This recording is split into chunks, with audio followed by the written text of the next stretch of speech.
news. It is Saturday morning, and we're not in studio. We're not. We're actually outside. Yeah. Outside. In fact, we're in Belize, Marlene. That's right, in front of the National Assembly as we have our special edition Open Your Eyes commemorating World Children's Day and a preview of the upcoming Children's Parliament that starts at 9 a.m. this morning. You know, since we're in Belmopan, for those who don't know, this is my hometown.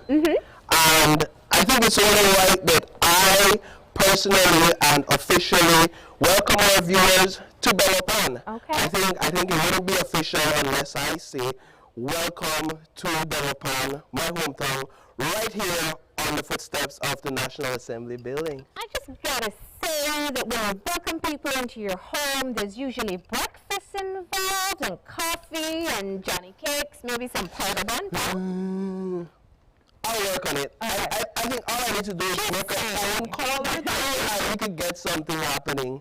All right, but I can say this much. You did welcome us with fantastic weather. There's that sun coming out. You know, it's been raining the past week, and I said, oh, what is it going to be like in Belmopan early morning? And it was wonderfully cool, and now the sun is out ready for us to have a very informative segment as we learn all about the preparations for today's event. It's a Saturday and there's nothing like good weather and good conversation on a Saturday morning. Yeah. And this morning we're having some of the most important discussions because it's surrounding our youths, some of the most important people right here in Belize, right here in this world. And to add to that, they're taking over Parliament. They're taking over the National Assembly. Marlene, I know that these young people, they've been preparing for weeks in terms of getting their debates together, and the topic will surround crime and violence. We know that's an issue that has been plaguing our young people in this country for months, especially this year. It's been at the center of a lot of news pieces and news stories. So I am really interested in hearing what are the topics, what are the conversations, what are the point of views that these young people will be bringing for us today. There's so many different ways that you can celebrate World Children's Day on November 20th. Today, a number of agencies have come together. The National Committee for Families and Children and UNICEF Belize have been coordinating along with other stakeholders, getting these young people ready to participate in today's Parliament and a special session of the Senate as well. But here's the thing. This is one of the things that you do want to celebrate about children. You want to give them the opportunity to have their voices be heard, and that's what's going to happen today. Our young minds from across the country are going to share with us their perspective about what it's like living in Belize right now, what they want to see happening, and we're going to find out from them before they head into the National Assembly how they've been preparing and how they're feeling. I think one of the things we can expect from our young people today, we can expect seeing cooler heads prevail in the National Assembly this morning. I know. Are you trying to say they're going to have better behavior? That's exactly what I'm trying to say. We know that the House representatives and sometimes the Senate can get a bit rowdy. And you know, our Belizean audience, interestingly, they seem to like that kind of stuff. But this morning we expect nothing but intellectual discourse from our young people and a better behavior. And if they do happen to want to get out of character per se, we have a child president. Yeah. The Senate and Speaker of the House. Yeah. Right. To keep things in order, because on one part of their preparations were going through and understanding the parliamentary procedures. Right. Yeah.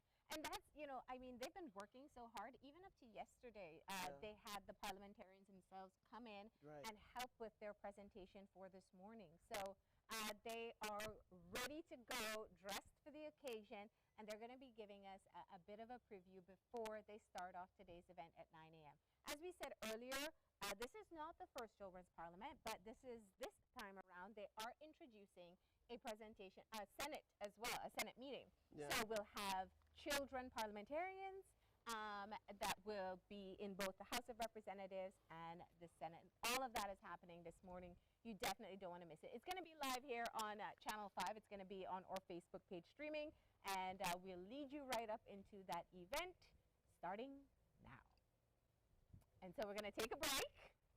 And when we come back, we'll have, in fact, when we come back, we'll have a female prime minister. That's right. And a female leader of the opposition. Future looks bright already. That's what I got to say. Don't they know it? So we're actually going to close you off now. We have a number of persons who have a special World Children's Day shout out. That's going to take us to a break, and when we come back, we'll start talking to our young parliamentarians this morning. So please stay tuned.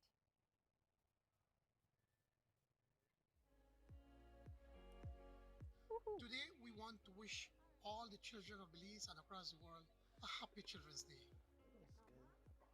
Belize is working hard to get all our young people vaccinated so that we can all return to school safely.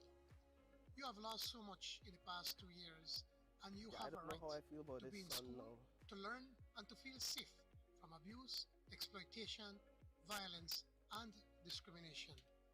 Belize needs to protect our children and provide security, education, and support. Children's Day is celebrated across the world to increase awareness about the rights, education, and welfare of children. Our goal and hope for everyone is a better future for every child. Have a wonderful Children's Day.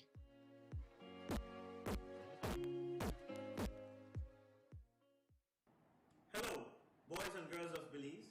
It gives me a great pleasure as the leader of the opposition of our great country and leader of the United Democratic Party, the UDP, to wish you all a happy Children's Day 2021. The work of building this nation is important work, and the strength of the present and future builders is in your collective hands. So do your best to be persistent, productive, and progressive, to make your parents, yourselves, and our beloved Belize proud. Once again, a happy Children's Day 2021. Happy World Children's Day 2021 to all the beautiful children of Belize. Let us all pledge to do everything we can to ensure that our children are safe, healthy, educated, and happy. Hello, this is the Honorable Moses Shine Barrow, member of the House of Representatives for Mesopotamia and former leader of the opposition, and I am here to wish the precious children of Belize happy World Children's Day. The past year has been a difficult one for all of us, especially our children. Many of you were unable to attend face-to-face school, unable to socialize with friends, and unable to participate in sporting activities. But despite all of these drawbacks, the vaccine has provided us with the hope of returning to some normalcy. Today is a special day for all our children across the world, and especially our Belizean children. Let me join the rest of the world in wishing all of you a happy World Children's Day, and a special mention to my very own children and to the children of Kai on Earth. To all the young people participating in the Youth Parliament, congratulations. Hey, my name is DJ Dalla, and as we celebrate World Children's Day today, November 20th, I want to wish all the young ones a happy World Children's Day and continue to shine, not only today, not only tomorrow, but for your entire future. Have a good one.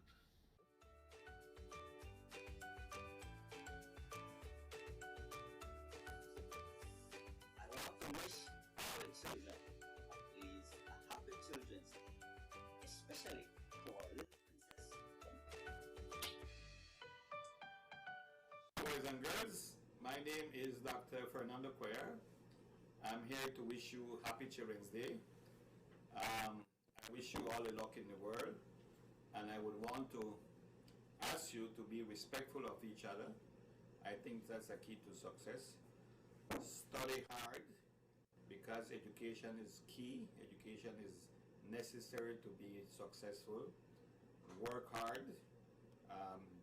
Good things don't come easy, And again, I wish you a very, very productive and joyful Children's Day.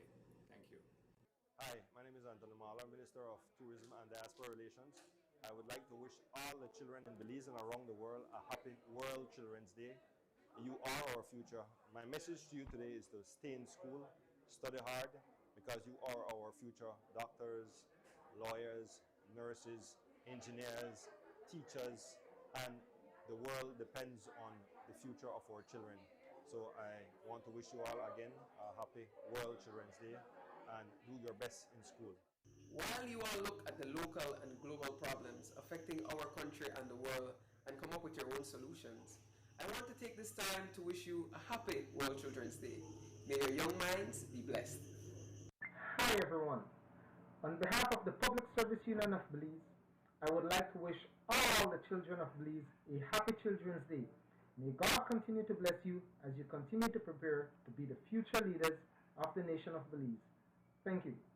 Happy Children's Day to all our wonderful children out there. Remember, you are the future. Know that you are important and you are loved.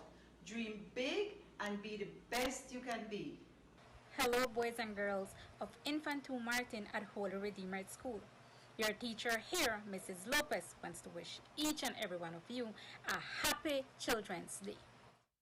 Youths, be the change you want to see in the world. Own your destiny. Own your generation.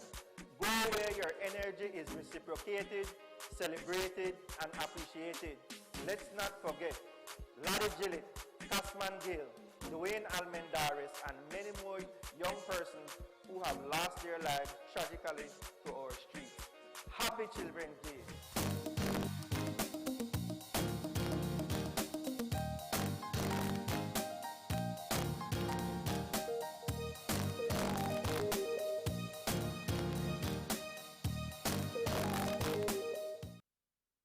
Young people don't want to be talked about. We want to do the talking. We've been told to clean up our mess. We've been told to be kind to others. We've been told that we should be to adults. But now it's time for them to listen to us. Right here, right now, is where we draw the line. It's time, it's time, it's time. Don't forget to listen to the most affected people. It's time to remind them that big changes can start small, and that only together can we change the world. Don't give up on adults. Hi, I'm Darina. And I'm Ishmael. Welcome to our home, the culture capital of Belize, Dangriga. Our town is known for the rich culture and heritage of the Garinagu who settled here, making it their home since the 1800s. The Garinagu are an ethnic group with mixed ancestry of African, Arawak, and Carib. On May 18, 2001, the United Nations Educational, Scientific, and Cultural Organization, UNESCO, proclaimed the Garifuna language, music, and dance a masterpiece of the oral and intangible heritage of humanity. My town depends heavily on the sea for our livelihood, culture, and food. All the world leaders are talking about climate change, but for many Belizean children like us, we don't get to talk about it, we live it. Exhibit A. I'm standing in the Grace Ramirez Memorial Park. Because of coastline erosion, children from the nearby school are losing this space to play and enjoy school breaks. It's not only our town. Other children in Belize experience it too. If you took a drive going farther down south, Monkey River is a community in the Toledo district that has also been losing its beaches for decades. In our western and northern districts, each year hurricanes like Eta and Iota cause flooding that displace many children from their homes and communities. UNICEF and other humanitarian organizations support affected families as they learn to adjust to the changes in our weather and environment. A recent UNICEF report, the Children's Climate Risk Index, presents clear evidence showing that over 99% of children are already exposed to at least one climate or environmental shock, with approximately 1 billion children at an extremely high risk from the impacts of climate change. This is why climate change is actually a child rights crisis. Not only does it affect children, but children and young people can also be a part of climate action.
Young people don't want to be talked about. We want to do the talking. We've been told to clean up our mess. We've been told to be kind to others. We've been told that we should be fair. We've listened to adults, but now it's time for them to listen to us. Right here, right now, is where we draw the line. It's time, it's time, it's time. Don't forget to listen to the most affected people. It's time to remind them that big changes can start small, and that only together can we change the world. Don't give up on adults. Hi, I'm Darina. And I'm Ishmael. Welcome to our home, the culture capital of Belize, Dangriga. Our town is known for the rich culture and heritage of the Garinagu, who settled here, making it their home since the 1800s. The Garinagu are an ethnic group with mixed ancestry of African, Arawak, and Carib. On May 18, 2001, the United Nations Educational, Scientific, and Cultural Organization, UNESCO, proclaimed the Garifuna language, music, and dance a masterpiece of the oral and intangible heritage of humanity. My town depends heavily on the sea for our livelihood, culture, and food. All the world leaders are talking about climate change, but for many Belizean children like us, we don't get to talk about it, we live it. Exhibit A. I'm standing in the Grace Ramirez Memorial Park. Because of coastline erosion, children from the nearby school are losing this space to play and enjoy school breaks. It's not only our town. Other children in Belize experience it too. If you took a drive going farther down south, Monkey River is a community in the Toledo district that has also been losing its beaches for decades. In our western and northern districts, each year hurricanes like Eta and Iota cause flooding that displace many children from their homes and communities. UNICEF and other humanitarian organizations support affected families as they learn to adjust to the changes in our weather and environment. A recent UNICEF report, the Children's Climate Risk Index, presents clear evidence showing that over 99% of children are already exposed to at least one climate or environmental shock, with approximately 1 billion children and an extremely high risk from the impacts of climate change. This is why climate change is actually a child rights crisis. Not only does it affect children, but children and young people can also be a part of climate action.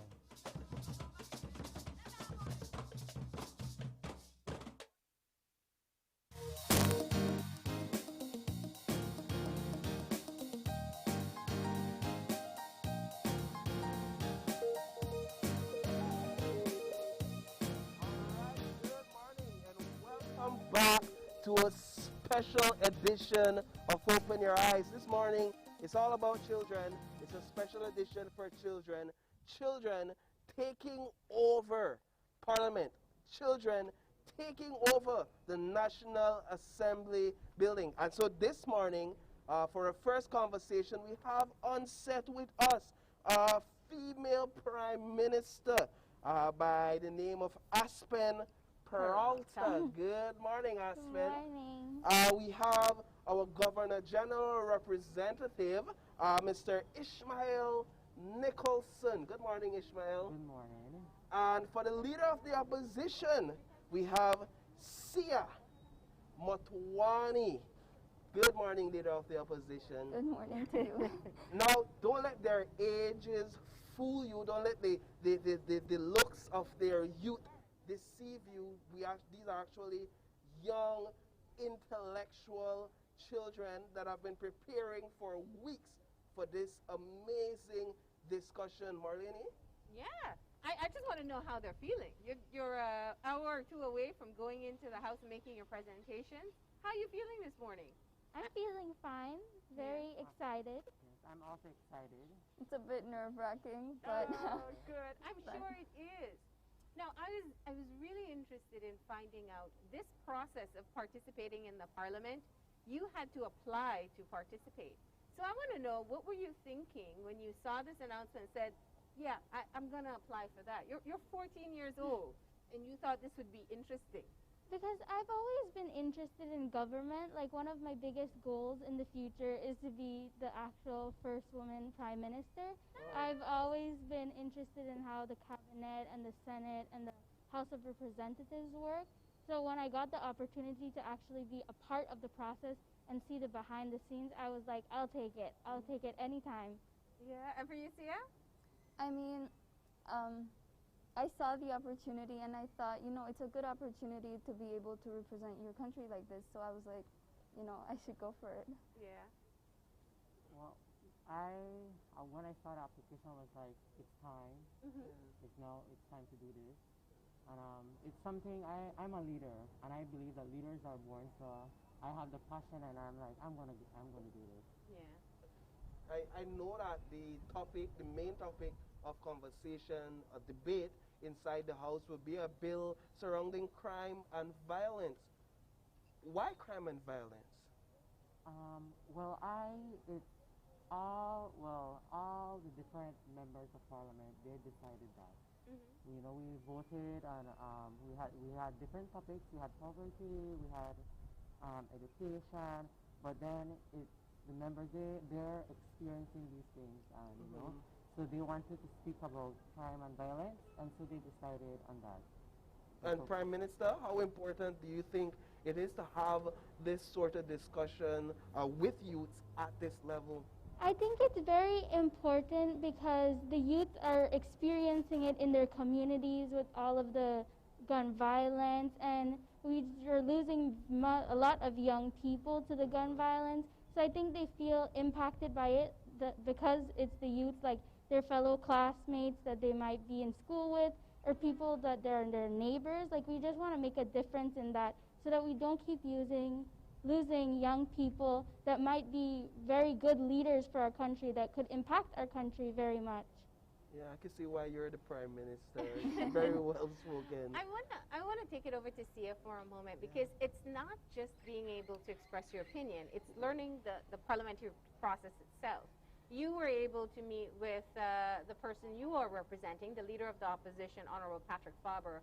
Tell us a bit about that experience, and what were some of the things that you wanted to know and understand from him? I think it was a wonderful chance that I actually got to speak to him. It was virtually rather than in person, but I think it was still as effective because he explained so much, and he's brilliant at his job, and he explained so much about how it's the public always thinks it's about criticism, but when it's actually about, you know, asking questions so the community doesn't have to do that before the bill is passed. So this is all things that you have to consider, aspects that you have to consider. So I think it's a good job, and this was actually my first preference. So you wanted to be opposition? I wanted to be opposition. I mean, it always struck me as something exciting, you know, being able to oppose the bill. But through the process, I learned that it's not actually just opposing the bill. It's about making recommendations in certain aspects of the bill. So you consider certain aspects, and then you think, I want to keep this part, but I think we should reconsider this part, and you're asking questions. So I think it's really effective for our community as well. That's really interesting, how you see the role of the opposition as being more critical of what's being put forward.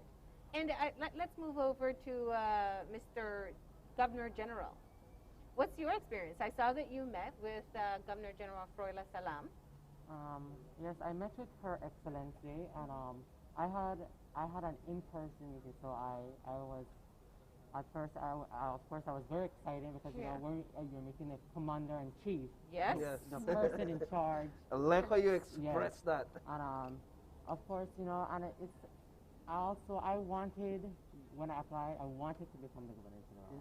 It's something I embodied and I admire. It's because, you know, it's a very symbolic role. Yes. Something, you know, and honestly, we look down on the governor general position. We think that, you know, the governor general doesn't have power, but in the constitution have awesome power. Yeah. And, you know, it's a check and balance and so on. Yeah. All right. Now, Prime Minister Peralta, tell us a bit about, you said that you had wanted to apply. Did you know you were going to get the role of Prime Minister? No, nobody knew what role they were going to get. They asked us to make videos on reasons why we think we deserve the position, and we all had to send in videos. And from there, they would look at our eloquency, what were our reasons for wanting to do the role, and then they shared the list with us for who we were going to get. My first option was actually Prime Minister, so I'm very happy that they chose me for it. So this is your first test for what you say you're going to be in the future, which we believe you're going to be in the future. Thank you. But bring it back to other young people who may be watching or see this later when they wake up. We know that, right? But the key thing is, a lot of times, us as adults, we think young people don't care about what's happening in the country. They don't care what happens in this house. Do you think that's true? I think it's quite the opposite, because a lot of young people are actually facing these situations, so they feel the need to voice what they are feeling, but sometimes adults put them down and are like, you don't understand what's happening. You won't get the Constitution or the bills that are being passed in the House of Representatives, but in actuality, if you let them watch it and you let them understand it, then they will be better if they want to actually join the politics, because they'll know from first-hand experience or from watching it back that they could do this. They could actually make the bill, make amendments, do all of these things. So we should not suppress their voices. We should just make it bigger. We should give them the opportunities to look at the government. Do you feel that there are enough spaces available for young people to say what they feel and think about what's happening in the country? Jump in if you're ready. I'm in between on that. Okay. There are some opportunities, but I believe also in certain areas. Example, I'm from Dangraga. I believe there are limited opportunities compared to the one in the northern or the western. You know, the one that gets the main attention, the capital. You know, and I feel that, you know, sometimes they more than likely feel left out. And I feel that, and sometimes you do, of course, you don't have to wait on opportunity, but you also have to either create your opportunity or find your opportunity. Yeah, you know, the whole idea of youth mainstreaming, I'm sure you've heard of that term. It's basically to have youths, the youth voice, involved in all aspects of policy making and all aspects of governance. while you're saying that there are some avenues for youth to speak, how much do you think your voice actually impacts and your input is actually taken into consideration when we're making policies, when we're making laws, when we're making rules that actually impacts you as a youth? Go for it, Zia. Can you repeat the question? Well, I was just wondering, do you feel like you get an opportunity outside of Parliament to add your voice to discussions surrounding policy and laws? I don't think we have enough opportunities for it, and that's why I saw this email. I saw this email from my counselor regarding the registration form, and I thought this was a wonderful opportunity to be able to voice my opinions in this way. And I think this is a brilliant platform to be able to do this because we don't have much opportunities. Yeah. When you were going to say something on that? Yes. Jump in. Yes. Well, there's something called COB, the Child Advisory Body, and I think most people don't know about COB. And that it's on the local level. Yeah. And it gives. I was a part of COB as well. Okay. And it gives them a voice, but on a local level to have change within the community. But I think it's just to let everyone know that there is COB actually. Yeah. You know, sometimes there are things, but we don't know that they are implemented there. I don't think there's many voices of children being heard in the government side of things because a lot of children don't know about this children's parliament, which is a wonderful thing. But they have other places where they could put in their voices, like their student council, where they could actually make a change for all of the kids at their school.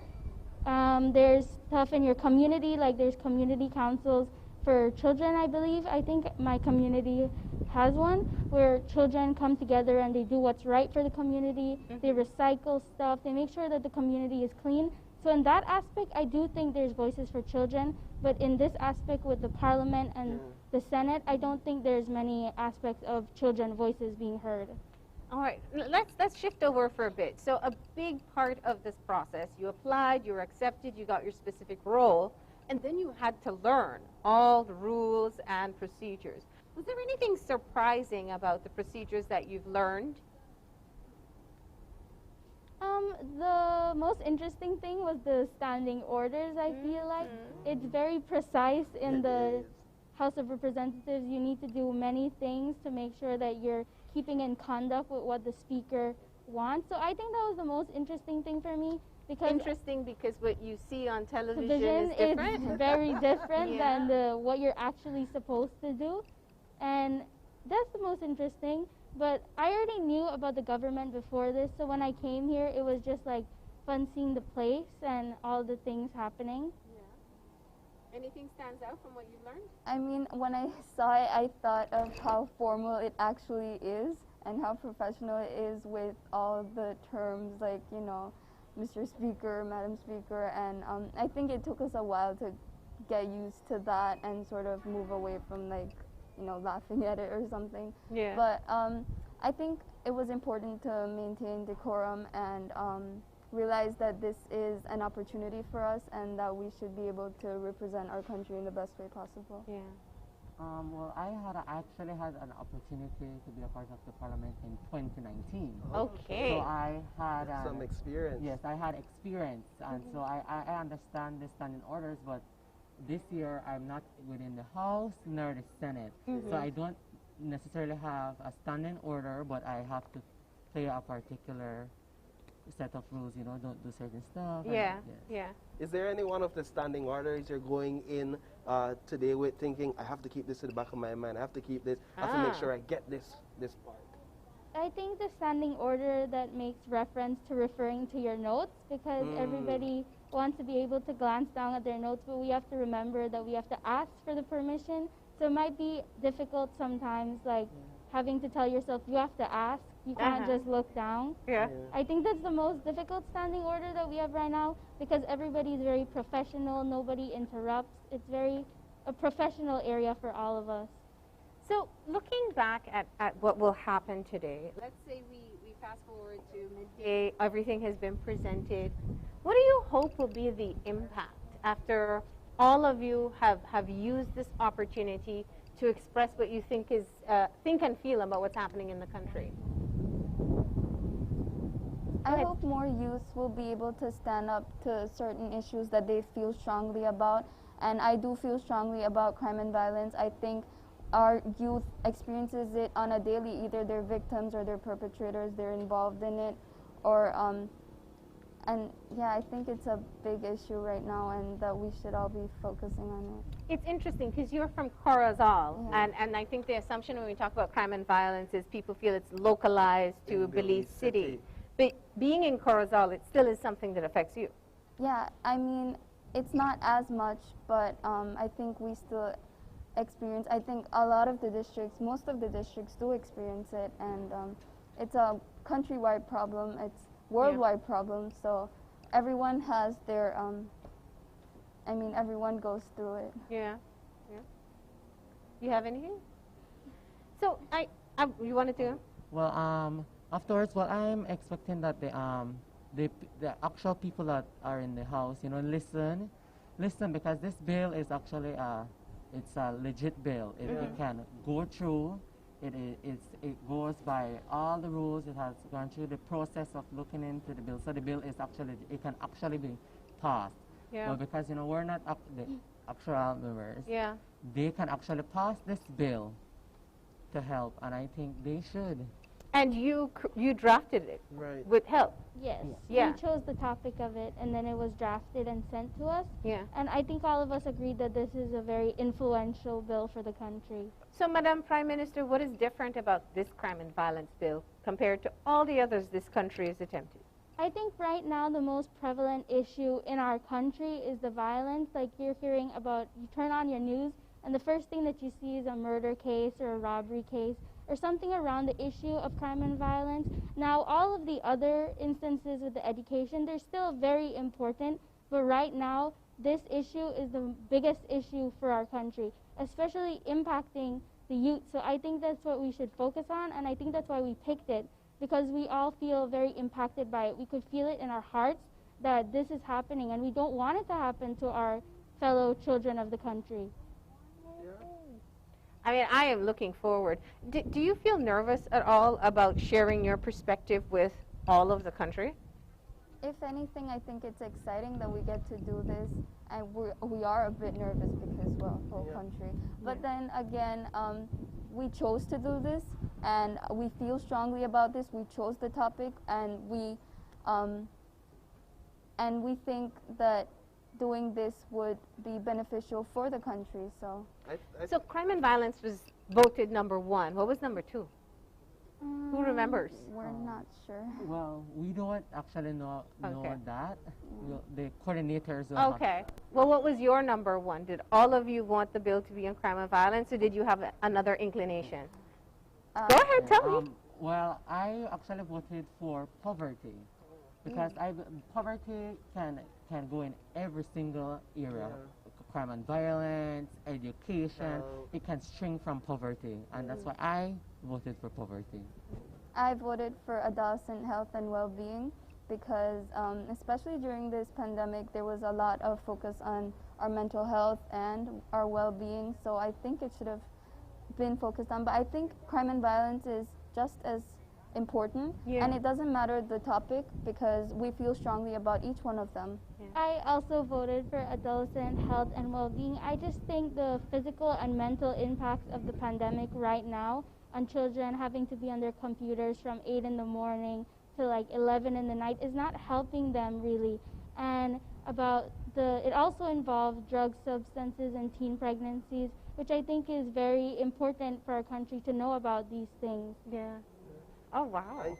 I just think it's important to note, Marlene, the hard work that these young people have put into this. This isn't just you woke up yesterday and decided, I'll write a speech. For today, you have to do your research. You've had to meet with parliamentarians, study groups, working groups, and all of that stuff. And still do your distance learning and everything else in between. 14, 18, and 16, right? From Corozal, Dangriga, and Belize City. Orange Walk, sorry. Going to school in Belize City. But we do appreciate you all just sharing a bit of the work that you've done. Give me one thought, very briefly, that you would leave with Belizeans today, with young people especially. Today's World Children's Day. What's your advice to them? Don't let people suppress your voices. If you want to say something and make a mark in your community or your country, find every opportunity that you can to do that.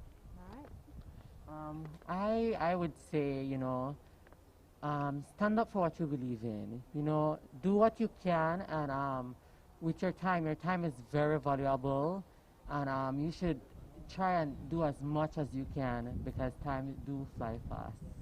I would just like to reinforce both of them and say, you know, speak up. Whenever you feel strongly about something, do it. Just speak up and find your platform. Man, I feel empowered already. I am looking forward to it. Thank you so much for having this conversation with us. We know we'll give you a pass now to go get ready as things start to take shape. But best of luck. Thank you. Thank you for having us. Marlene, before we get into a break, I know that those watching us from this angle, they'll see some activities happening in the back of us. We actually have some children on set painting. Doing some live art behind us. You know why? Because expressing yourself can be done through words, but it can also be done through art. So we have some live art sessions taking place behind us. We have Raquel Rodriguez, the artist, and she's 3 children who are painting along the way the world that they would want. So that's coming up. We're going to give you some sneak peeks of what's happening behind us there at the art area, but we'll take a break. And when we come back, we'll be joined by today's youth senators. So please stay tuned. Yeah.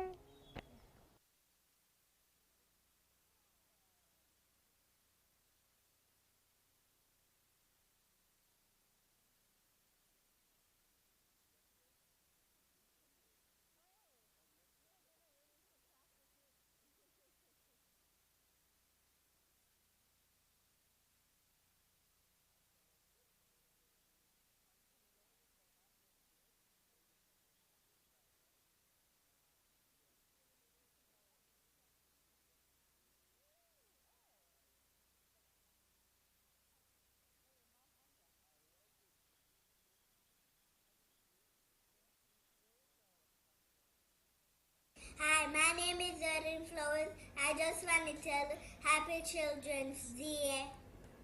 Happy Children's Day to all the kids in Belize, and especially those kids at Horizon Academy. My name is Matthew Bennett, and I would like to wish all the children at St. Joseph RC School and all around the world Happy Children's Day. Happy Children's Day to all the children in Belize and the children of Holy Redeemer School. Happy Children's Day. Hi, my name is Caitlin. Happy Children's Day. Hi, my name is Jonah. Happy Children's Day. Hi, my name is Joe Martinez. I'm 9-year-old. I attend Immaculata RC School in Orange Rock District. Remember to wash your hands and put on your face mask. Happy Children's Day to all the children in the world.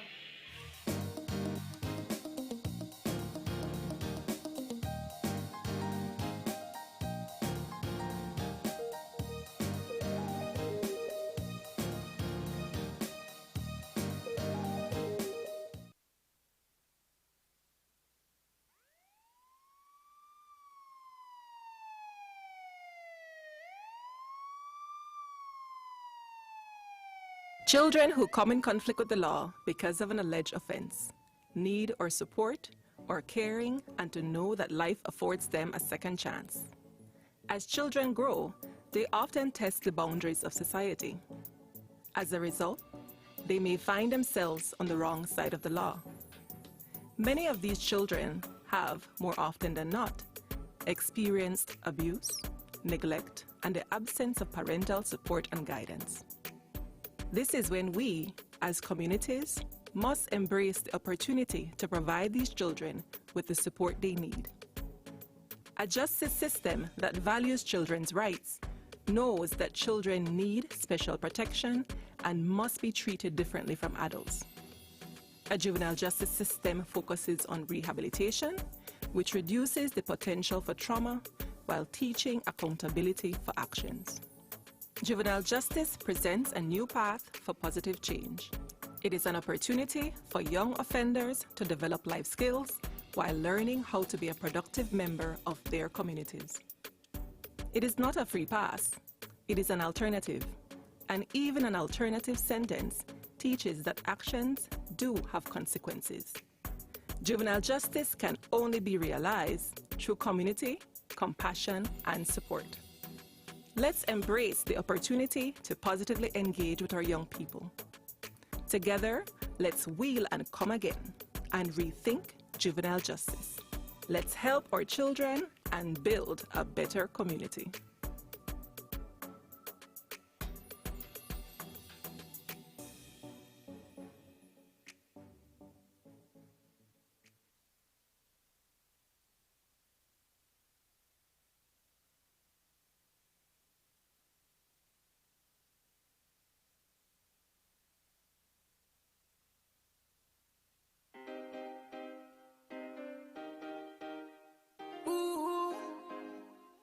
DJ Herb. Yeah. We are one. Nexus, Nexus. Nexus, Nexus. Nexus, Nexus. So let's come together. Nexus, Nexus. Nexus, Nexus. Nexus, Nexus. We are one. You are a leader. I am a leader. Let's come together and share ideas. Welcome to the family. Hello everybody. I hope you know that I am here for you.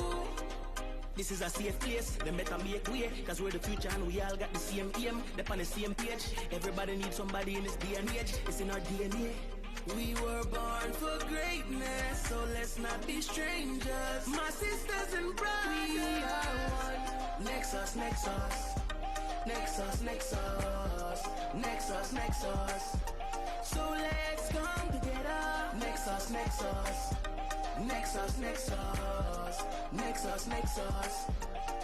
We are one. You can call me anytime that you need. If you're having a bad day and got some stress to relieve. Mental health is everything. We all go through many things. Everybody help me sing right now.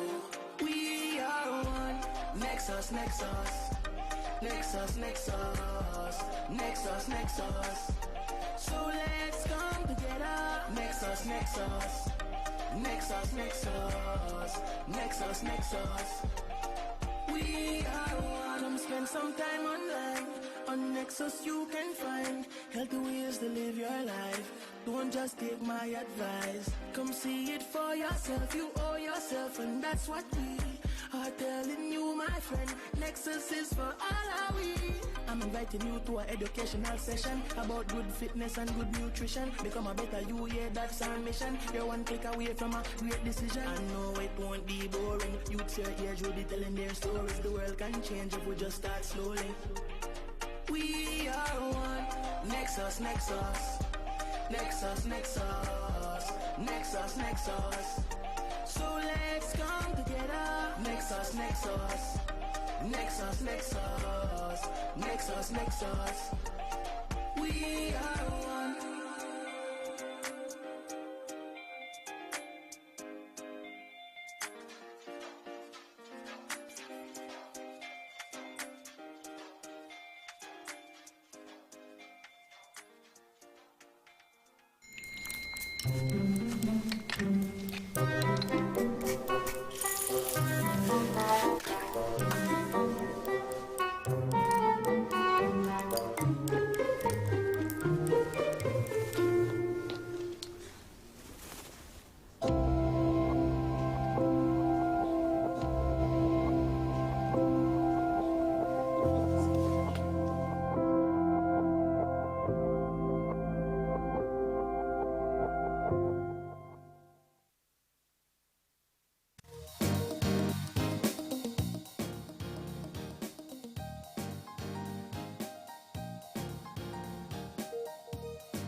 we told you earlier, we have with us some special guests in studio, on set. I'm sorry, we're not in studio, we're in Belmopan, live in the open air. We have some special guest artists with us, and we're going to be talking with them, introducing them a bit to find out what it is exactly they're doing in painting the world they envision. And so we have with us here this morning one special artist. Good morning. Morning. What's your name? Malaya. Malaya, can you tell us a bit about what it is that you're painting? I paint my school, my house, and my church. This is the river in Belmopan, and we have the trees and mountains. So when you think of the world you envision, this is what it looks like for you. Yes, sir. A safe space, correct? Yes, sir. So tell me a bit about the colors that you will incorporate into this. We will have blue, and we have brown for this because my school brown, and then we have this gray, and I don't know what color. What color you want for this? What color I want for that, Daddy? Church. What color church? Give me a pink church. How about that? Okay then. All right. And how about then, yeah? That? I think I want orange there. Okay then. All right. All right. So I will get back to you, and we want to see the finished product, but I'm sure it will be amazing, okay? All right, we'll continue. All right, so we'll move over to a second artist here. Good morning. Good morning. How are you? I'm good. All right, tell us your name. Mirani. Mirani. Mirani, what it is that you are creating for us today? Well, I'm creating a world that all of us want, a world that's freedom and peace and happiness.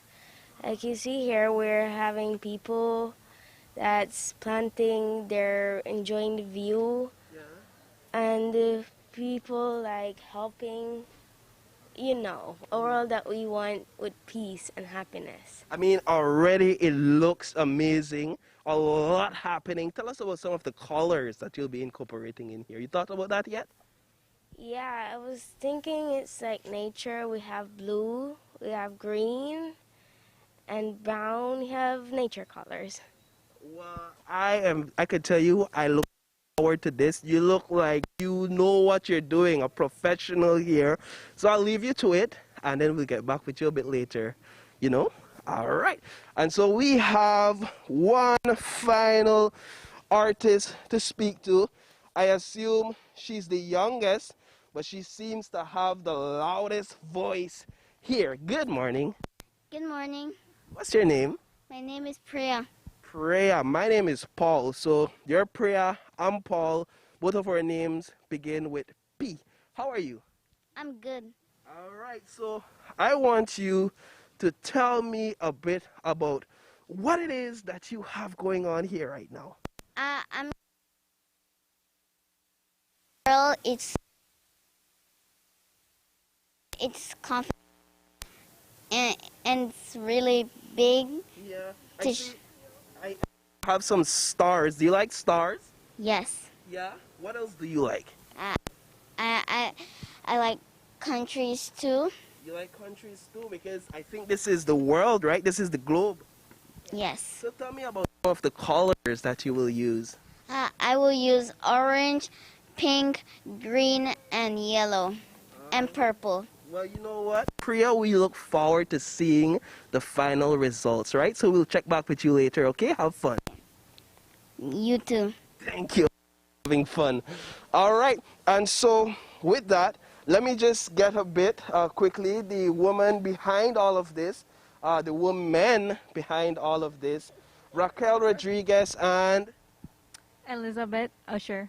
Elizabeth Usher. Just Raquel, a bit about exactly what's happening here and what's the idea. Well, we were invited to come and celebrate Children's Day with Open Your Eyes, so that's great. I brought out 2 students from my school, and I brought out a special guest. So we have Malaya. She's a special guest for us. She's not an artist, but we're hoping to inspire her. So we invited somebody from the community. We invited somebody else from the community because we invited Elizabeth. These girls are, Elizabeth's in high school. Malaya, what school do you go to, Malaya? Garden City. Okay, so we have Garden City and we have Christian high school, right? Yeah, so we invited some special guests over to come with us. And we have our students, Priya here, they're really enjoying themselves. And they're about to paint what the world means to them. All right, well, Raquel, we'll check back with you guys later. I'm looking forward to seeing how the final results turn out. Me too. All right, so with that, we'll take you now back to Marlene, where she have our senator representatives in the house. Marlene?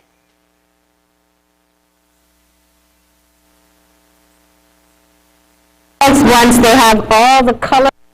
And thank you to Raquel and the children for showcasing their arts so early. As we said, children can express themselves in many ways. They're doing it through art. And these young persons in front of me, young senators I should say, are going to be in the Senate this morning. We have with us Kimira Roches, who is the president of the Senate today. We have Gerald Castillo, who will be a senator for the opposition. And we have Alyssa Cable, who will be the senator of government business. Good morning. All right, we got to shake off those nerves a bit. Let's start with it again. Good morning.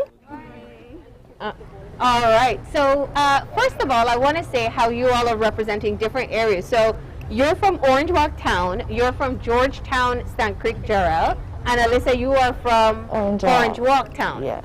You're from Corozal Town. That's right. So you see an announcement saying be a part of the Children's Parliament, and you make a decision to apply. Tell me what prompted you to do so. Yeah. Kimira? I saw it as an opportunity to learn more about governance in Belize. I also want to share my voice as a young child, and I thought it would give me the perfect opportunity. Yeah. So Gerald, you know, in choosing to apply to participate, you're 17 years old. What school do you go to? Junior college. So you're in junior college. You kind of already discovered that young people have a say in this country, right? What made you want to use this as your platform? Well, there are so many different things that are occurring in the society that I have opinions on, but there were really opportunities available for me to speak on it.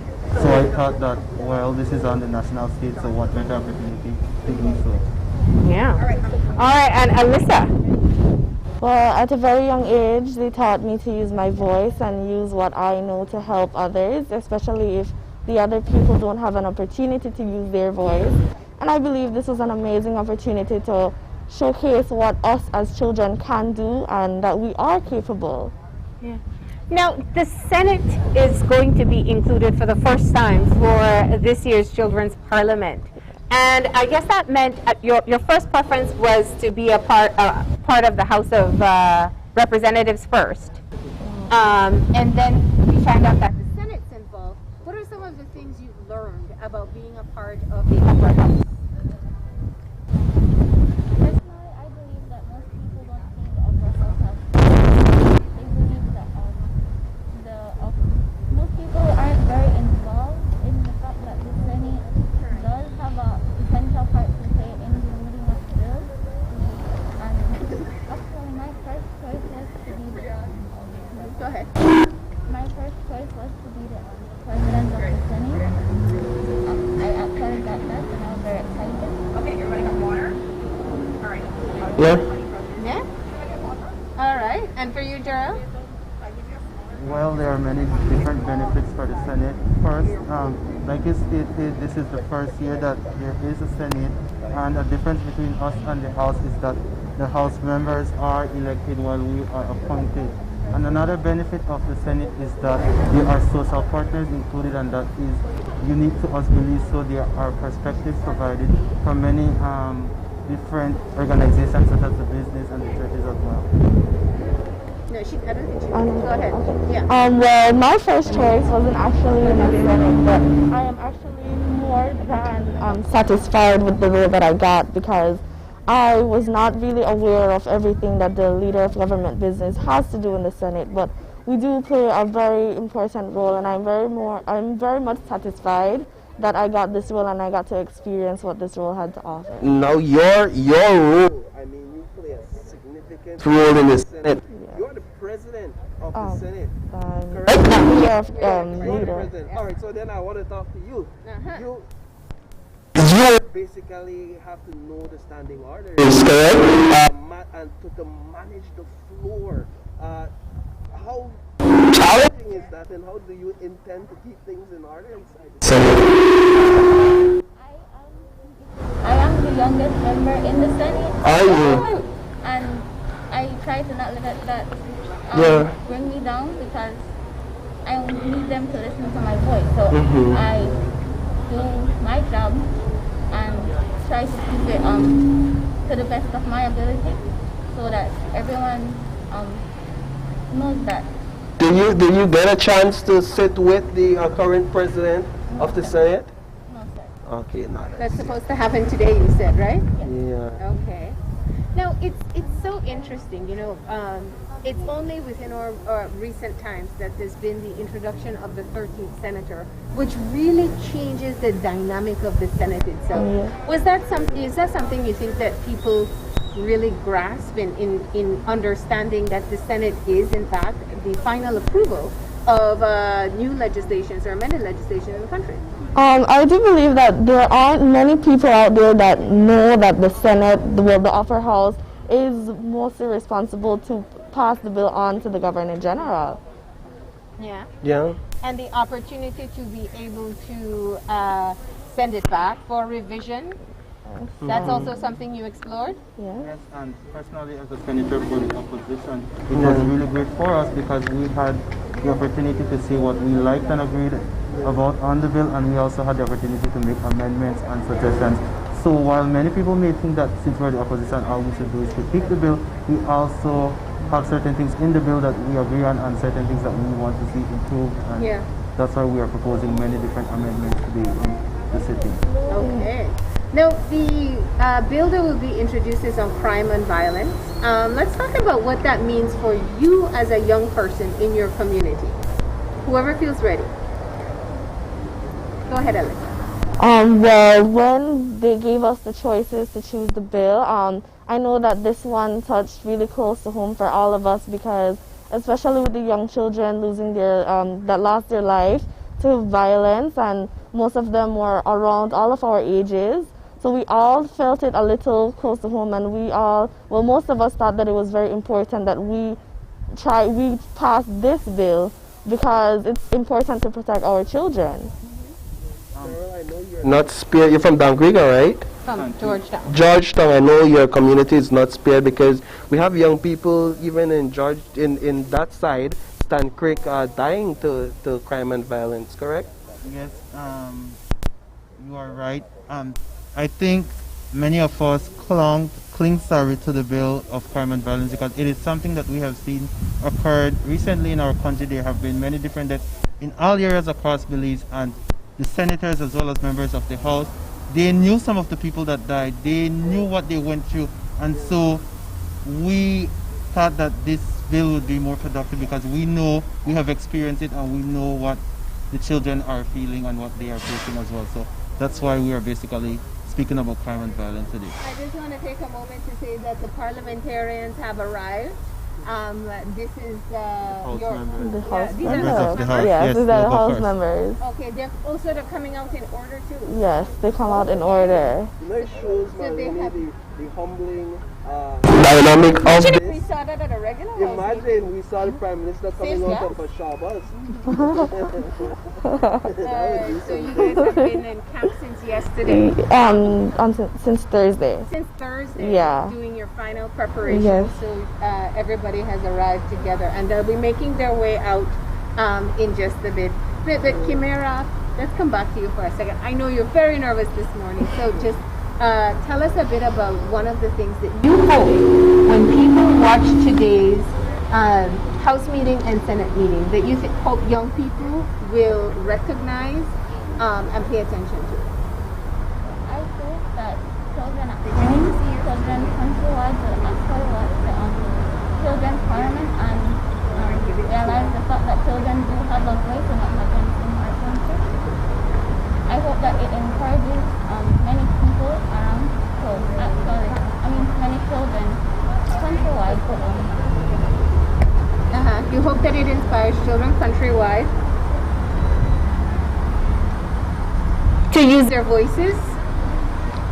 Yeah? Okay. And what about you guys? I mean, you know, what do you want? Other young people, I mean, your friends are probably saying, listen, we have enough schoolwork. Why would you do this on top, right? Alyssa, shake her head. Well, one of the main purposes that I applied was to inspire and motivate the other young children out there to apply and next year and try to make a change like we did, you know, like encourage them to come out, you know, be active in their community. If they don't want to come out on camera, you can always just be active right around your community. Yeah, Gerald, one of the things we heard from the House of Representatives parliamentarians is that this bill is it's a legitimate bill, that it can actually be passed to some effect for the creation of legislation and policies. Do you feel that same way? Definitely, I'd also like to bring something up as well. We know that in Belize, youths make up like more than half of the population, yet for the Children Parliament, only slightly over 150 people applied, and so we are urging anyone watching today to urge other young people or anyone who watch and listen to the proceedings, because there will be many moments that will be enlightening, and I am positive and I'm definitely sure that they will learn some new things today as well. Not just about how things run in the houses, but about the rights of the children, the issues the children go through, and how we believe those issues can be resolved. Okay. And looking at this overall experience, I mean, there's learning about how this process works, and there's being involved in how this process works. One of the things I'd asked the previous panel was, a lot of times us adults feel that young people don't care what's happening in our decision making. But you are here, you said over 150 people applied, so it shows that there are young people. Are you different from your friends in wanting to know and understand how our country is governed, or what's your thought there? Well, my thought there is that there are many of us young people that are interested, but not all of us have the courage to come out and participate in stuff like this. But I believe that there are many children like us that do want to make a change and do want to use their voices. Yeah. But their, you know, courage is there, and, you know, people get nervous when it comes to being around cameras and stuff. I know. And what about being a female representative? What's beautiful about the Children's Parliament is how there's equality. We do have a female president of the Senate currently, and a female speaker. But talk about how the balance exists for different districts as well as different genders. Well, to me, I was really happy when I got this role, especially as a young black woman, because we get to show all of the young black women out there, along with Madam President, that we can do this, and it's not something that it's reserved for the men. The woman can lead, and we are very much capable of leading, and we will be showing that today, that women have a voice and we can use it very well. That's right. And might I add to what the leader for government business said, the women in the House and the Senate are doing a pretty great job, and we are in awe of their capabilities. However, there is a diverse group of parliamentarians. There are people from all over Belize, there are people from all races and all genders. So by tuning in, you will not just hear from one perspective, you will hear from many different people, and you will actually be able to relate to many of what we will be saying. So once again, we urge many people to tune in to today's session. Gerald, what I wanted to ask you, and perhaps even for you as well, in terms of a huge part of it was coming together and meeting new persons from across the country, because I'm sure you weren't familiar with many of these individuals. What was it like for you when you came to these camps and saw that there are actually other young people interested in these topics and actually wanting to invest in it? It was definitely a very great opportunity, and I must add that I have learned a lot from all of the different parliamentarians from all over the country. While we definitely experience some similar issues, they have different takes on it based on where they come from. So it's a good thing, and it's a very great thing actually, learning and listening to what they experience and comparing it to what we experience as well. So seeing them making friends, being friends with them and creating new bonds is something that is an added bonus to being a child parliament. Yeah. All right, Madam President, let's just talk about one more thing. Do you feel that young people are given enough space to express their opinions? This is one great example. But you're from Corozal, you've met people from all over the country. Do you think we need to give more space for youth voices? I do think that children need more opportunities to speak and share their voices and opinions, and I do think that most children don't know that they have a voice, and that voice needs to be heard. Yeah.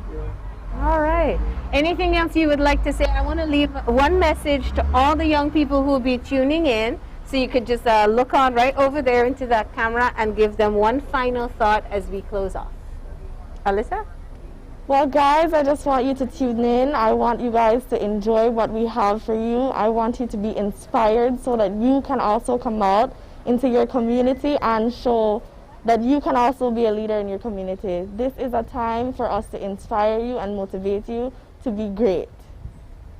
And I'd just like to say that a lot of the things occurring in society has a huge impact on us. So don't be afraid to speak to someone in a position of power, or don't be afraid to have the difficult conversations with your parents or your friends about things that you have opinions on. And I think that in the House and the Senate today, we will be very blunt and honest in what we have gone through and what we think the government and other people need to do to fix those issues. So don't be afraid to speak your truth and speak it loud. Yeah. I would like to say, I agree with Jarrell.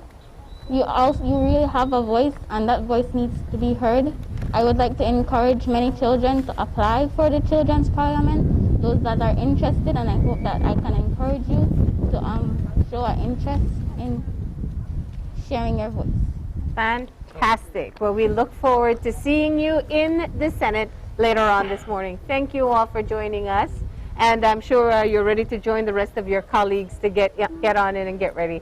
Thank you once again. Thank you. All right, so with that, I see colors behind us, Paul. And I was going to mention, we have some time later set out for the final revelation. It was so awesome talking to them. Yeah. I mean, they're not in Parliament today, but they're outside expressing themselves by way of art, and they're doing such an amazing job. So we will have a final reveal of that later on. But until then, we'll take a quick break, and when we come back, we'll have stakeholders of this very important discussion taking place here today, and we'll be having a discussion with them about the importance of partnering to promote activities like today. We need more activities like this. What will be done? What's the plans? We'll learn more about that when we come back from break.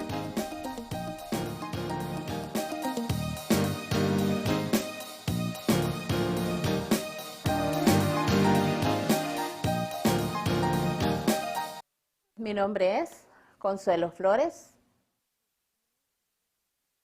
Soy bisabuela de Allison Stephanie.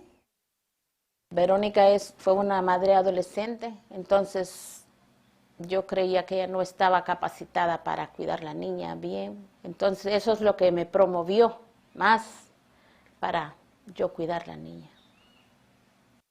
Aunque ya estoy mayor, pero me siento contenta y yo quiero cuidarla. Dios me da fuerzas para poder abrazar y cuidar. Yo me siento bien. Yo quiero tenerla todo el tiempo conmigo.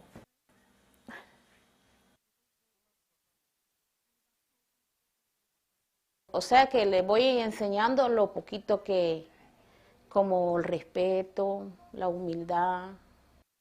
De ahorita depende cómo ella se va a desarrollar para arriba. La más importancia de la niña es su educación,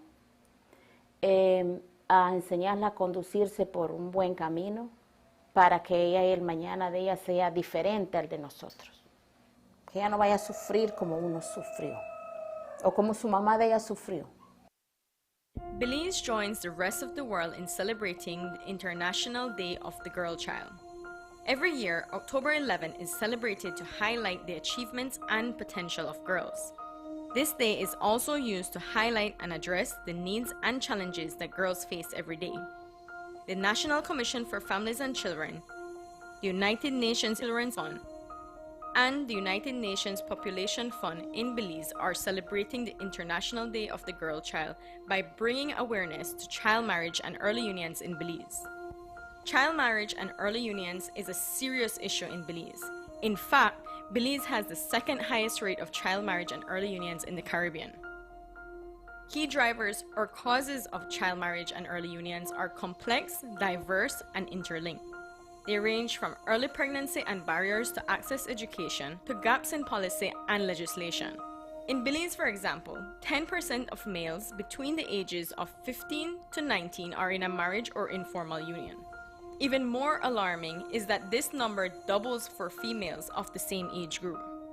While studies showed that men before the age of 15 are more likely to be married or entered into a union if they are from an urban area, women showed no difference as it pertains to geographic location.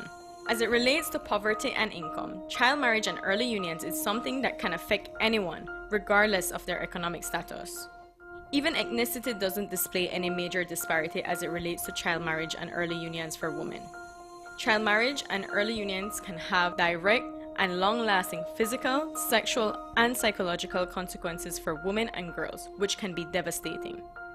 One of the consequences is an increase in early pregnancy, with Belize having one of the highest rates in the Caribbean. Child marriage and early unions can also lead to teenage pregnancy, gender-based violence including sexual abuse, dropping out of school, unemployment, and a range of mental and health issues. In its fight against child marriage and early unions, Belize has signed several national and international legislations and conventions to protect children and adolescents, helping girls to escape early marriage and its consequences. With the help of parents, policymakers, marriage officers, and all state actors, we can end child marriage and early unions, allowing youths to achieve their full potential through education and other pathways. Hi, I'm Darina. And I'm Ishmael. Welcome to our home, The culture capital of Belize, Dangriga. Our town is known for the rich culture and heritage of the Garinagu who settled here, making it their home since the 1800s. The Garinagu are an ethnic group with mixed ancestry of African, Arawak, and Carib. On May 18, 2001, the United Nations Educational, Scientific, and Cultural Organization, UNESCO, proclaimed the Garifuna language, music, and dance a masterpiece of the oral and intangible heritage of humanity. My town depends heavily on the sea for our livelihood, culture, and food. All our leaders are talking about climate change, but for many Belizean children like us, we don't get to talk about it, we live it. Exhibit A. I'm standing in the Grace Ramirez Memorial Park. Because of coastline erosion, children from the nearby school are losing this space to play and enjoy school breaks. It's not only our town. Other children in Belize experience it too. If you took a drive going farther down south, Monkey River is a community in the Toledo district that has also been losing its beaches for decades. In our western and northern districts, each year hurricanes like Eta and Iota cause flooding that displace many children from their homes and communities. UNICEF and other humanitarian organizations support affected families as they learn to adjust to the changes in our weather and environment. A recent UNICEF report, the Children's Climate Risk Index, presents clear evidence showing that over 99% of children are already exposed to at least one climate or environmental shock, with approximately 1 billion children at an extremely high risk from the impacts of climate change. This is why climate change is actually a child rights crisis. Not only does it affect children, but children and young people can also be a part of climate action.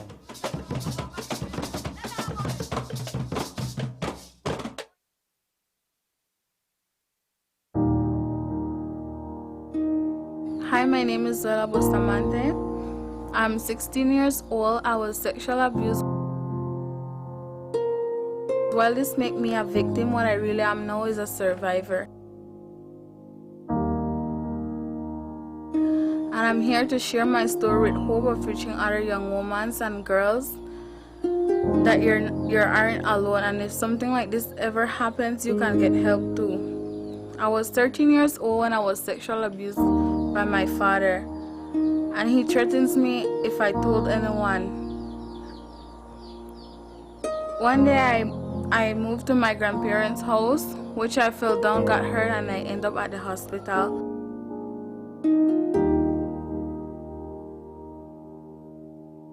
The police and the social got involved, and I spoke to a church member. I told her my story, which she connected me to Miss Rianne from a child from Foundation Development. There was when my emotions recovery started, and we did a few counseling sessions. Miss Rianne joined me to a girls group, which I found out that I wasn't the only one who went through this.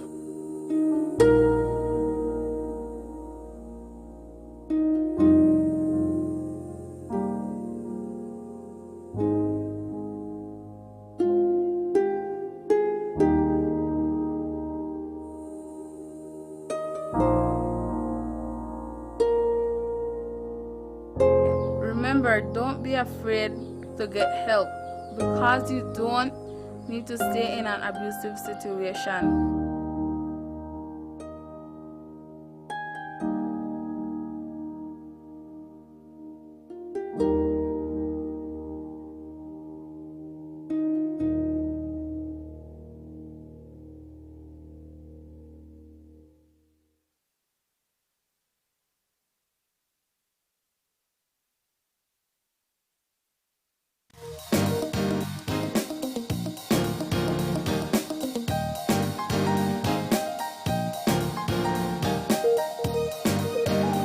And we are back, and we have passed all our young parliamentarians into the house so they can get ready to prepare.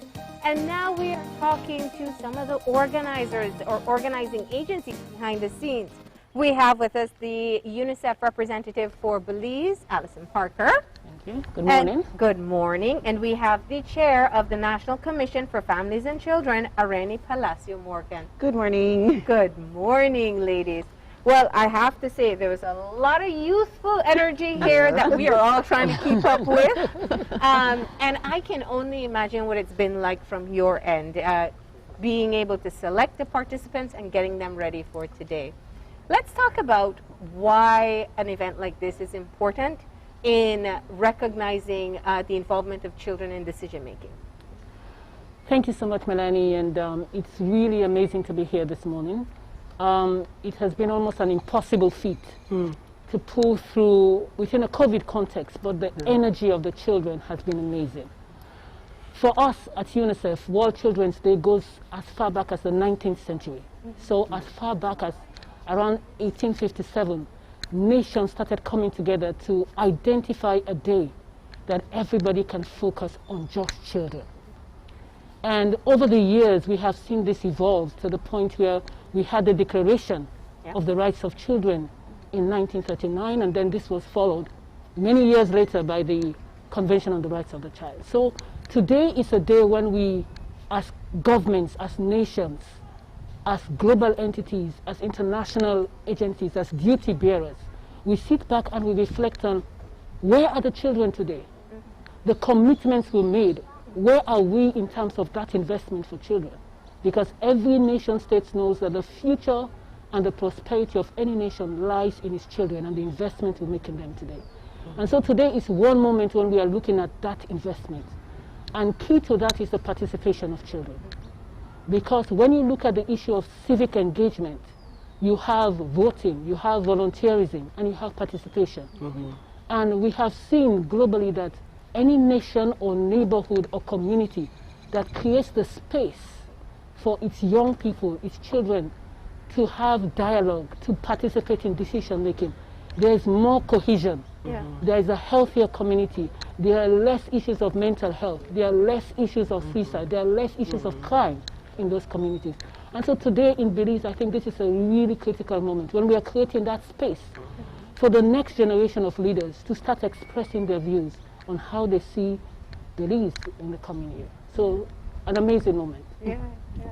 And for you, Irene? For us, it's very important, as Ms. Parker had explained, that children are given the opportunity to participate. Not only participate, but learn about governance, learn about decision making, and how best they can contribute to that. So you'll hear today, in a few minutes I'm sure, the opinions of children responsibly being brought out within the House of Representatives. It's been a wonderful experience, and absolutely wonderful, and you'll see for yourself. It's interesting because very often when we talk about the well-being of children, we focus very much on their physical needs, which are paramount. We need to ensure children have shelter, they have food, they have safety, and these are things that we know. There are children in Belize that have those needs, but it is also important to pay attention to their psychological and psychological development and the level of participation and weight that they have in society. How do you explain it from your point of view? I'm sure people will say, you put them in the House of Representatives, but what about paying for education? That's an important question, and I think when we look at the whole idea of the World Children's Day, it's about investment in children. And investment in children is an investment in human capital. So you look at it from the whole life cycle of a child, from the age of 0 to the age of 18. So if you invest in those first 1,000 days of life of the child, in their nutrition, in their well-being, in their interaction, in their stimulation, then you're already building the foundation for them to be able to be active citizens when they grow up. You look at it, how do you invest in that? Because it's so crucial. Those first 2 years of life are so crucial for every child. And then you go now to when they go to early learning, early childhood development, where you're investing in those, seeing how they interact, their social well-being, how they're able to interact with each other. And then you go to education, which has been so key. Interestingly, the theme for this year's World Children's Day is actually the investment in education and bringing children back after the almost 2 years of COVID-19. But then what the flexibility we have there is that within every country, the children can determine what is so crucial for them. And for the children in Belize, they said, yes, we know the schools have been locked down. We know that we've not been able to have face-to-face learning, but one of the things that we are truly concerned about is the number of children that have been exposed to gun violence, the number of children that have been exposed to crime, and that is what they're going to position today. So when you look at the whole trajectory, every sector is going to be important. For your child to grow and be well developed, every sector, we cannot give one for the other. Every sector has to be well developed. When we think about the decisions often made in Parliament by parliamentarians, oftentimes we have big loans, finances being approved. Oftentimes we rarely hear about the impact it will have on our young people. It is as if their positions is not considered in these types of decision making. How do we change that? Through this, actually, through activities such as this, for them to be able to learn how it is, what it is that affects them. Today's bill is on crime and justice, and this is an opportunity for them to voice how exactly it affects them, but also to learn, the senators from the social partners, what perspective that brings in. The House of Representatives, the members of Parliament, what perspective that brings in, as well as their own passion, their own experience, and this is the ideal opportunity for them to be able to make their voices heard. Very, very intelligent children selected for this process. We're told that over 150 applied. You know, what does this indicate from your point of view in the level of interest that young people have in wanting to participate in something like this? I think this is why this should not be a one-off event. You know, and it's not like, okay, Children's Parliament and that's it. A number of these children have been part of some of the programs that we've had at the municipality level. We have the Sustainable Child-Friendly Municipality initiative that we work with at municipality level, where we engage children at municipality level to talk about issues that impact on them. During the recent COP26, a number of these children came together and started talking about air quality in Belize. Yes. So creating the safe space for them to engage and take a conversation on, either from their locality, either from their community, and then you can bring it up to the national level. And I think that's where we have been able to work with these kids and be able to bring them to a place where they have seen themselves as standing as parliamentarians here today, House representatives, area representatives. And it was, when I interacted with them, it was really amazing when they were referring to themselves as, you know, honorable member of parliament. You know, you could see them squaring their shoulder and standing up and saying, yes, I am representing every child in my community today. So I really look forward to an amazing session in the next few minutes. Was it enlightening hearing some of their positions on this issue? Absolutely. Absolutely. Absolutely. Their voices, their passion, what they believe in, this is truly their voice, their opinions, and how best they want to see our country grow in relation to the crime bill that is being proposed today. So definitely, from the beginning when you first saw them, when they were selected, and they're shy, and they're uncertain, to where Ms. Parker explained where they're in the House, and they're squared up, and they're ready to bring out their voices. It's an amazing thing. You know, I believe you noted earlier that what we see is that there is a interest by young people to want to participate at this level. There have been these type of events held before. Is there a plan to perhaps ensure that it happens more frequently so that young people can in fact continuously voice their opinions about whatever issue is most affecting them? Absolutely. I think that we have already started the conversation in this is not a one-off event. This is something that we want to continue, have other activities related to it, make it a year-round something that other kids can be able to participate in, firming up leaders through these children as well, and going out, because they're from countrywide, into the communities and have them lead as well. Something that we want to consider. How do we get that commitment from our leaders to actually have a willingness to integrate the youth voice, to integrate the youth position, to integrate the youth concern, children concern, because that's a huge part. They can have a voice, but are the interests of our leaders there? You'd be surprised. Actually, through this this whole experience, the Governor General, Youth Governor General, actually met the real Governor General.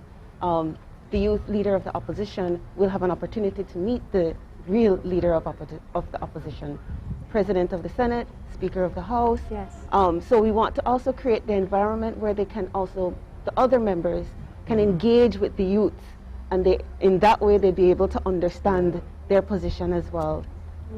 And maybe just to add to what Madam Chair has mentioned, I just want to share that when we started the conversation, the first Children's Parliament was held in 2019, and it was just the House.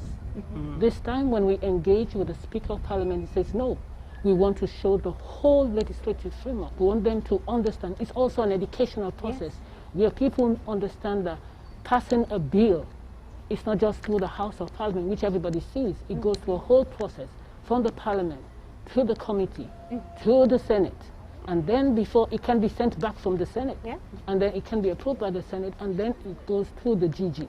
So the children have seen that whole gamut of legislative action at the highest level in Belize, and I think that's an amazing experience. And that is coming from the leaders themselves. They suggested.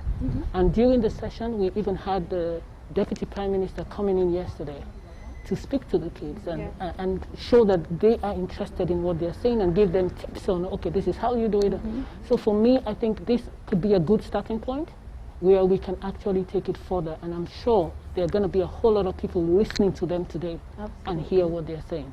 And one of the commitments we ask the children is that though this is a children's bill that is going to Parliament, I believe the Parliament is going to take on this bill, and there will be a real debate on issues of children and violence in Belize. Well, what an achievement that would be, a bill that would come to the House, the normal House of Representatives, that has been drafted, created, and debated by the children of Belize.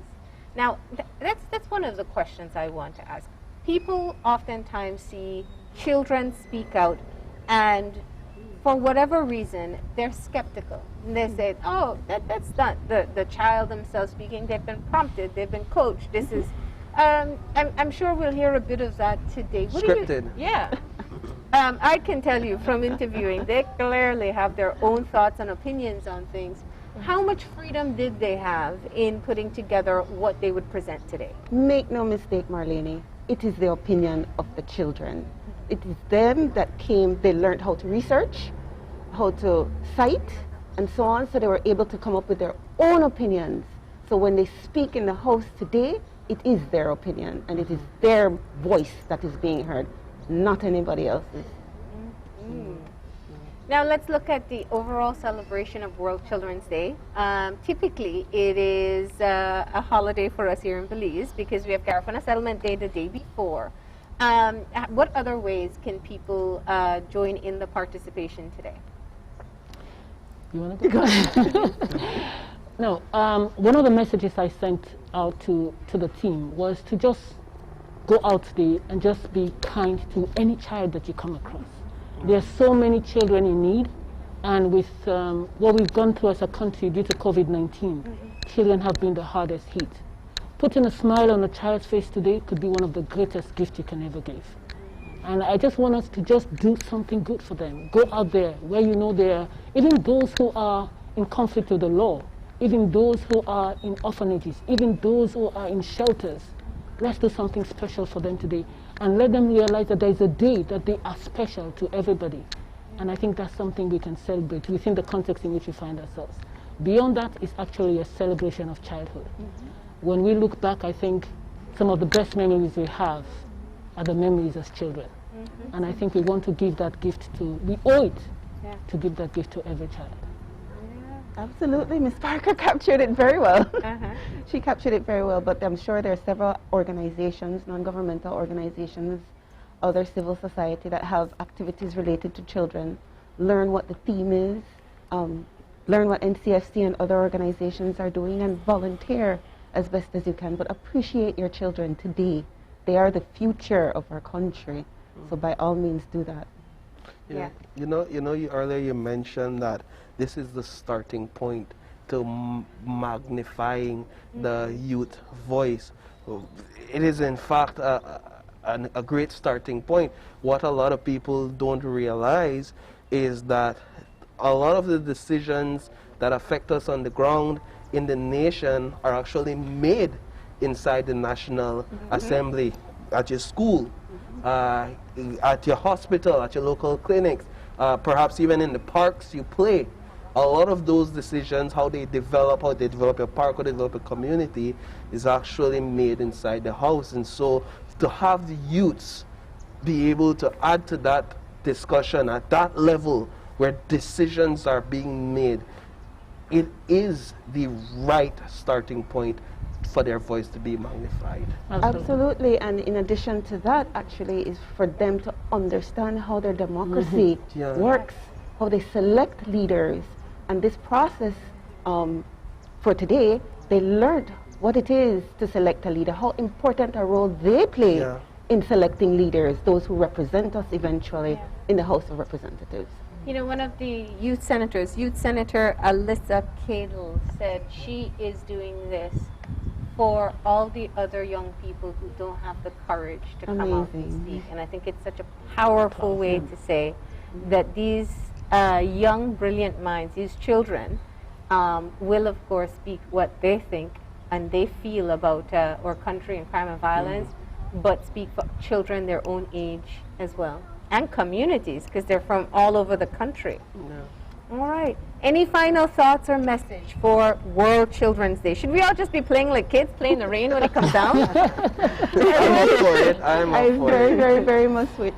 Yeah, go ahead. No, for me, I think it's a moment where we celebrate children. You know, I know the bill that they're going to position today is a very serious one. Yeah. And in the words of one of our executive directors, she says that, you know, when we see the stake of violence against children, there are no silent witnesses. And that's what the children are putting together today. But at the same time, it's also a time for fun. You know, had it not been for COVID, we hope the parks would have been open, there would have been picnics and outings, and, you know, the children can just have fun and celebrate.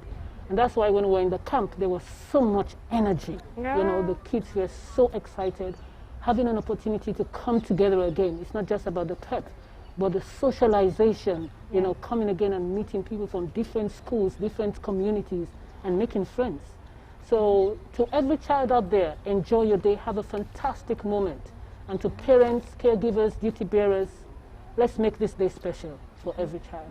All right. Thank you. I would like to extend our gratitude to all of our partners that made today very, very much happen, especially UNICEF, to the staff of NCFC, all the other partners, and especially the youth parliamentarians that have given up quite a bit. They gave up their hudut yesterday to be a part of today. And I would like to wish everyone a happy World Children's Day. All right. Well, thank you so much for telling us a bit about the behind the scenes of putting together today's event and why World Children's Day is so important to all of us. We are just about 13 minutes away from the live action in the National Assembly here in Belize. I know you all want to find your seats.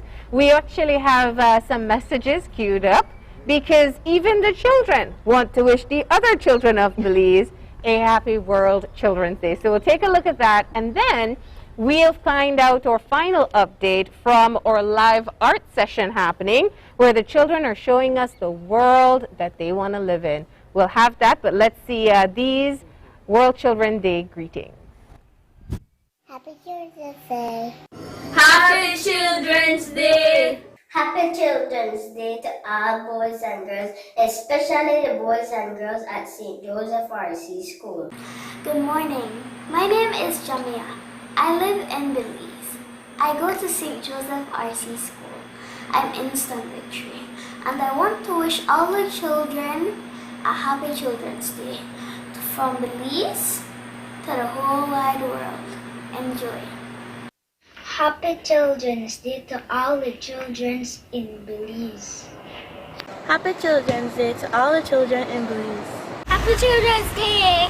Happy Children's Day. Happy Children's Day.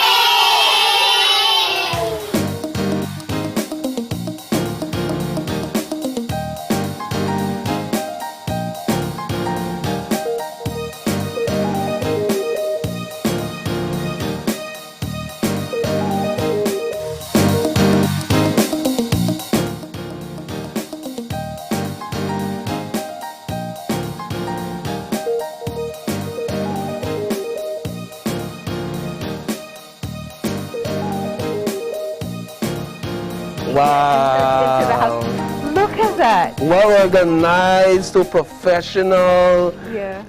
It's beautiful. It's a beautiful sight, Marlene. I'm getting emotional a bit here. Yeah, a bit jealous. You know, you wish you had these chances when it was your day, right, Paul?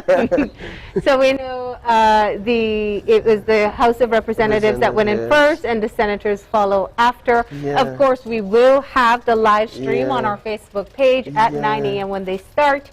So we're going to close things off here in our lead up to today's Children's Parliament. And as we said, you can express yourself through your words, you can express yourself through your actions, and these children are expressing themselves through art. We were inspired earlier by conversations, and now we'll be inspired by some art. And so we're going to start getting an update from our friend over here, Marlene. Remind me of your name again, love? Malia. Malia, how has it been? I see you got the green on the tree, you have the brown, you have the blue. And I requested that orange special, and you actually did that.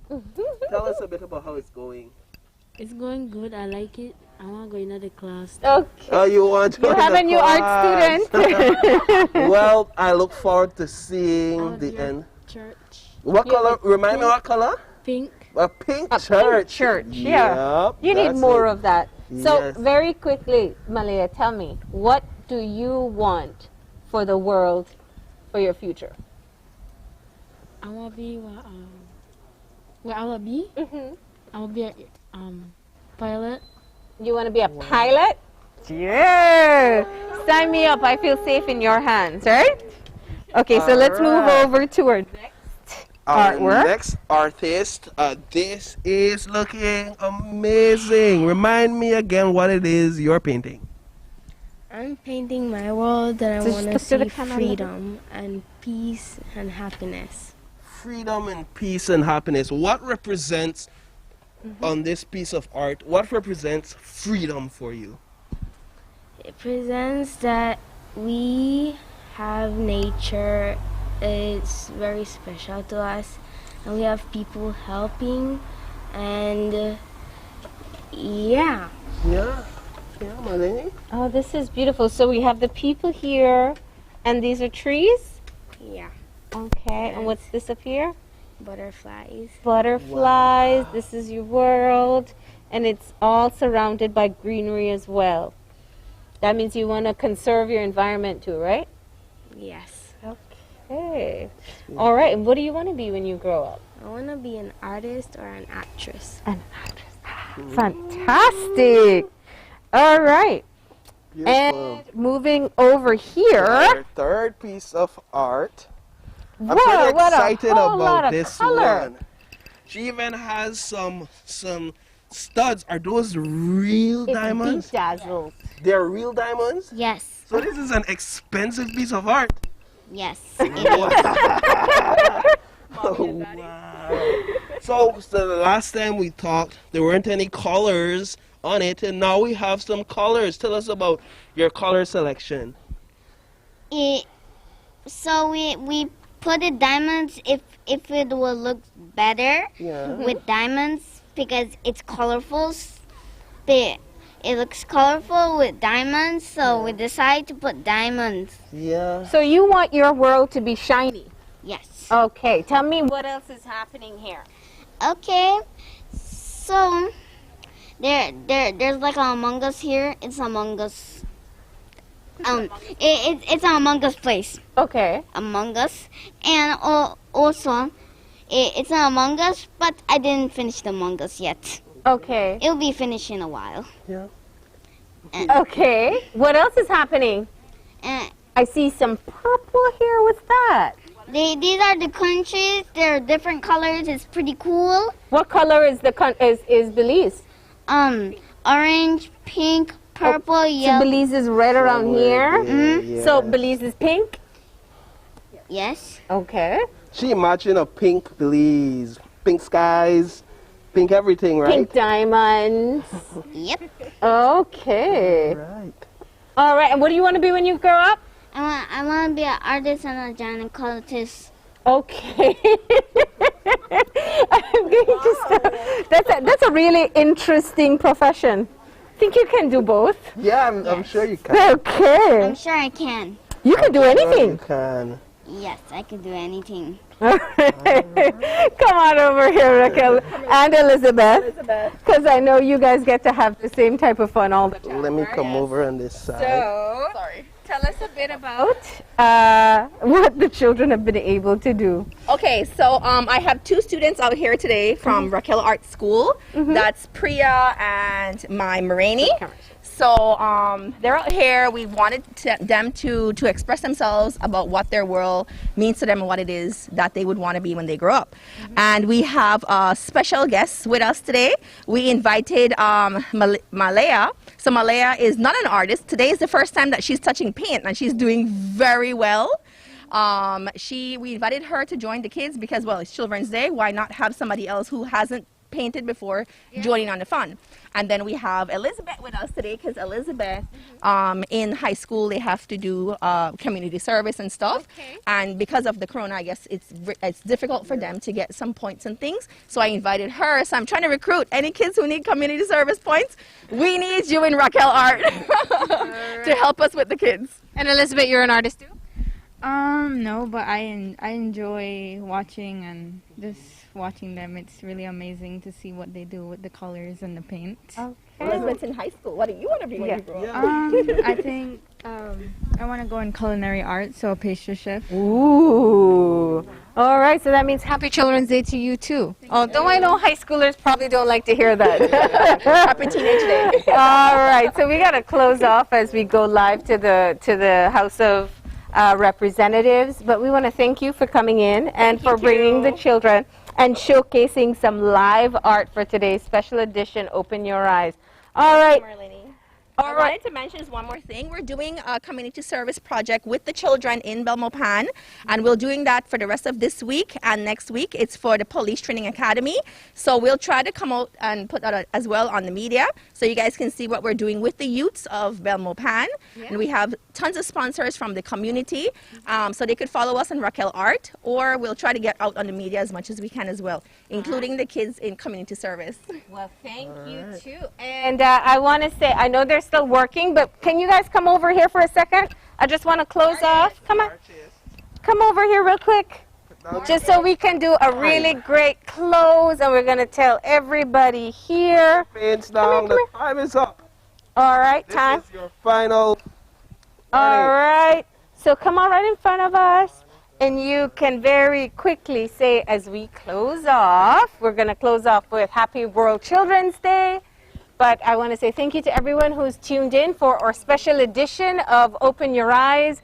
The Children's Parliament starts in just about 3 minutes. It's going to be live on our Facebook page. So we're going to close things off, Paul. To everyone who tuned in and those of you who watch later, we appreciate you. Say Happy International Children's Day at the count of 3, right? Are we ready?